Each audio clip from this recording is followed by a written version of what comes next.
আজকে তৈরি করে দেখাবো আমলকির মুরব্বা। আর আমলকি যে আমাদের স্বাস্থ্যের জন্য কতটা উপকারী সেটাও কিন্তু আমাদের কারো অজানা নেই, আমরা সবাই জানি। তো এখানে কিন্তু আমি আমলকি সেদ্ধ করে নিয়েছি 1/2 কেজি। একটু নরম করে সেদ্ধ করে নেবেন, একদম গলিয়ে ফেলবেন না। চাপ দিবেন যখন এরকম হবে তখনই নামিয়ে নিতে হবে। এবার একটা হাঁড়িতে আমি দিয়ে দিচ্ছি ১ কাপ চিনি, ১ কাপ দিয়েছি পানি, ২ টো এলাচি। আর এখন তো শীতের দিন, শীতের দিনে তো ঠান্ডার সমস্যা আমাদের কম বেশি সবারই হয়। আপনি যদি এভাবে আমলকির মুরব্বাটা তৈরি করে রাখেন তাহলে কিন্তু সবাই ভীষণ পছন্দ করবে। বাচ্চারা তো খেতে চায় না, দেখা যায় আমলকির টেস্টটা একটু অন্যরকম থাকে। আমরা বড়রাও অনেকে পছন্দ করি না। তবে মোরব্বাটা কিন্তু খেতে দারুণ মজা, আর আচারও কিন্তু দারুণ মজা।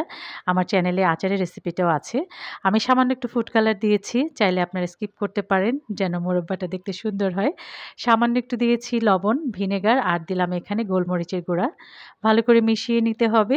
যখন চিনি শিরাটা একদম ঘন হয়ে এই আমলকির সাথে একদম মাখা, মাখা হয়ে যাবে তখন নামিয়ে নিতে হবে। আর অবশ্যই ঢেকে, ঢেকে তারপরে জাল দিয়ে নেবেন, তাহলে একদম ভেতর পর্যন্ত আমলকির টেস্টটা অনেক বেড়ে যাবে। তো দেখুন আমার এটা কিন্তু প্রায়ই মাখা, মাখা হয়ে গেছে। সারা বছরের জন্য কিন্তু আপনি বানিয়ে রাখতে পারেন বেশি করে। এখন কিন্তু আমলকির সিজন। বাজারে প্রচুর পাওয়া যাচ্ছে, আবার এখন কিন্তু কম দামও অনেক।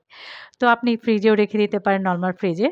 তো আশা করছি আজকের রেসিপি ভালো লেগেছে। যারা আমার ভিডিওটি দেখছেন প্লিজ আমার চ্যানেলটিকে সাবস্ক্রাইব করে আমার পাশে থাকবেন, লাইক কমেন্টস করবেন। রেসিপিগুলো আপনাদের প্রিয়জনদের সাথে একটু বেশি, বেশি করে শেয়ার করে দিবেন। আজ এই পর্যন্তই।